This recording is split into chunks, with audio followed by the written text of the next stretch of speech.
showed this one before, but thought I'd show it again.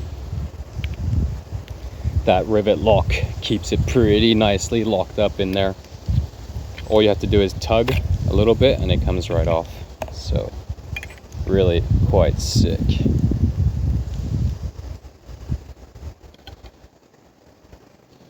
It's almost a zero grind on the edge. I sharpen it like I sharpen katanas, but I do touch it off with a micro bevel. So it makes it nice to cut through meat and to carve fires. But I'm not so comfortable anymore chopping into thick pine branches full of tar.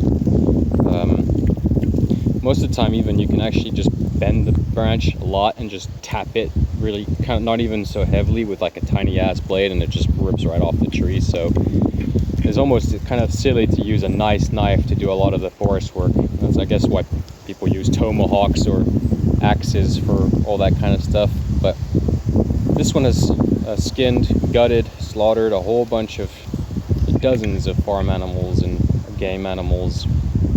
It's an excellent knife for all that. I can skin a moose in a third of the time that it takes like 2-3 guys to do it with those tiny little what they call skinning knives. They're not really skinning knives. This is a real skinning knife, but you can't really work on a carcass with a blade this long with other people. So if you're using a Bowie with a clip point, the only real Bowie out there in my opinion, if you're gonna have a Bowie, you might as well have a clip point. That's just my opinion. When a blade is this long, it's kind of dangerous or difficult to actually work on a carcass if somebody else is also working on the carcass. So this is like if you're working alone, and it's really nice for meat processing. I've cooked hundreds of meals as well with it. So, but the beauty of Bowie knives, I think, is when you got a clip point like that, you got 2 knives in one, right? So here's my folding knife, right? It's a Pikal, the only folding knife I've ever liked. I don't really particularly like folding knives. I think, you know, partially it's because it's so thin and portable, but also the Pikal shape is just awesome. It's a stainless steel body, so this body here is stainless steel, and this is a carbon steel. So you can see a little bit of that rust there, but this I use for tons of just so much stuff. It's just an amazing knife. It's so useful. But that translates over to the clip point. You know, you can just cut those strings, or if you're, you know, skinning from the legs down or up. So clip point is extremely useful. I can't live without it really, or some type of blade that's curved like that upwards, you know, karambit style. I made it so that the length of the blade is kind of like a standard military blade length. So if you look at like some kind of like military dagger style military utility knives, they often have just a straight edge like that with a curl at the tip. This one, I've sharpened it a lot, so it's actually taken sort of a curve here and there. I've seen a lot of guys that make big old Bowies where it's like, I hate that, but like cookery Bowies, I don't know, I don't get it, because then you can't really cook with it so easily. It's nice to be able to like, well, you can't really do it with that one anymore. This is excellent for cooking, but on my next one I'm going to make, it'll be slightly different. I'm going to add a little bit of blade height there and have it straight. I really like fully straight edges like that. So that is not a spacer. The biggest mistake people make when they make Bowie knives is they think that this is a spacer, when it's not. It's actually a ring. You're supposed to have a ring around your raw materials here. So it's a rat tail frame handle. This is not a full tang. This is a frame handle with a tang. And the beauty of that is you can do all this file work all over the place, everywhere, and it won't affect the strength of the tang really, because it's independent metal. This is just iron. So when you do like, you know, jimping for your thumb, which I never do, I don't understand it, that often what it can do is increase the number of like stress zones in the steel. So each one of those jimpings is kind of like a place where it can break from, in a sense. I've batoned with this blade. I've done a lot of stuff. The one thing I won't do is throw. So yeah, that's a ring, and the frame comes in contact with the top and the bottom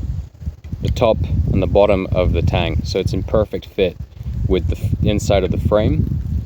up until like here, and then the ring goes around everything. So the ring holds everything together. It holds the antler. The antlers go all the way up. The steel goes all the way up. I mean iron. And the ring just literally holds everything together with the tang, and that's to distribute the forces to prevent splitting.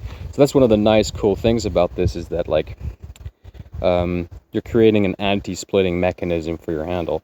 The biggest mistake, like I said, that guys make when they're doing Bowies is they just got like a random piece of wood, maybe it's stabilized, up against a spacer thick like this and a guard.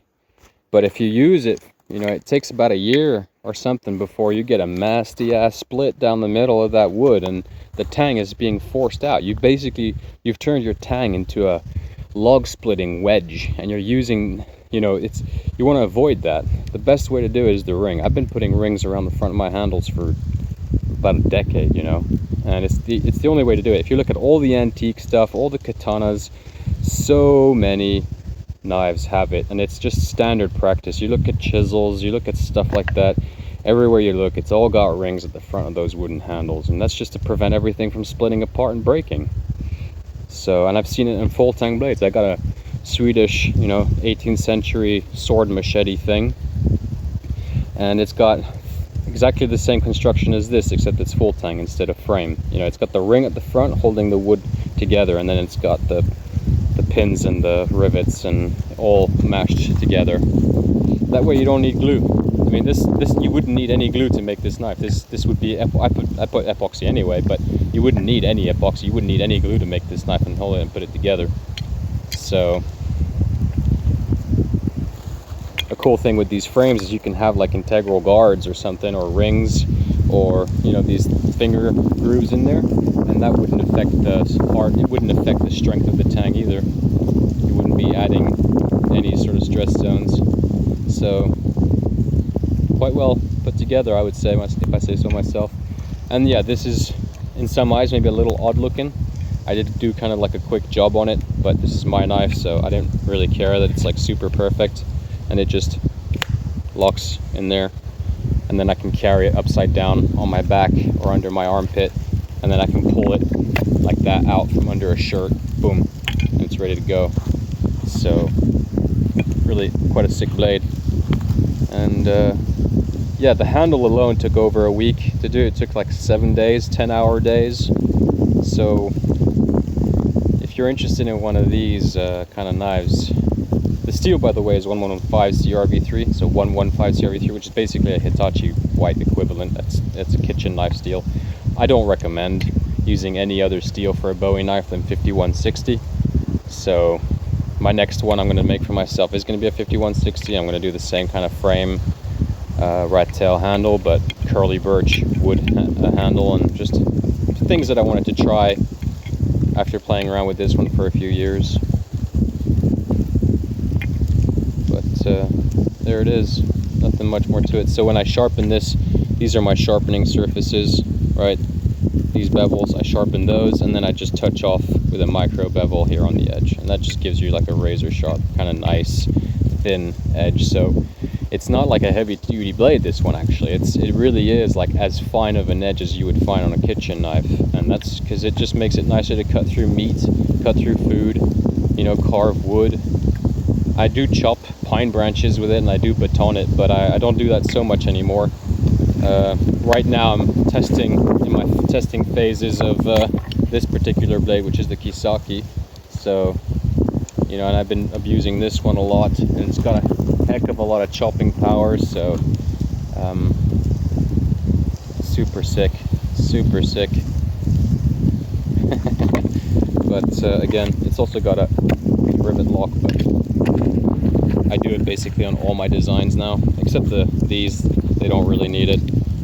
And if I put them on these, I make so many of these in a day, I'd be spending so much time doing it, I have to put like extra price up. And I try to keep things, I don't want to add unnecessary costs to things, so I'll probably do it on these scalpels at some point in time, but I need a bit more metal for it, because the problem with a knife this small, right, is if you have any holes in this tang, it's just, you significantly weaken whatever it is. If this was like made with scales, you would have like 2-3 holes inside this tang, and each one of those holes would remove about half of the diameter of the height, sorry, half of the height of, you'd remove so much metal that it would just, it will just break eventually. It's just, you completely weaken the structure, you completely weaken the blade by doing that. So if I had put a, you know, this is 2mm thick steel, if I had put a rivet lock at the front, there would be no point in having a full tang, because that there's so little metal there. So that's why these are not full tang, because I want them to be as strong as possible. I mean, they are full tang, but why I don't have scales or holes to put scales on them is because I want these to be as strong as possible. If I had holes in them to put scales to, they would just be significantly weaker altogether.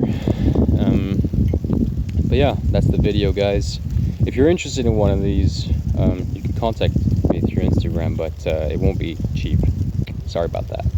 This is, I mean, I do make cheaper Bowie knives, I do make more affordable stuff, but this is like the most expensive that I can go. All right, this is like, if you want to max out and go for the most badass Bowie you want to find, this is the kind of stuff that I can do.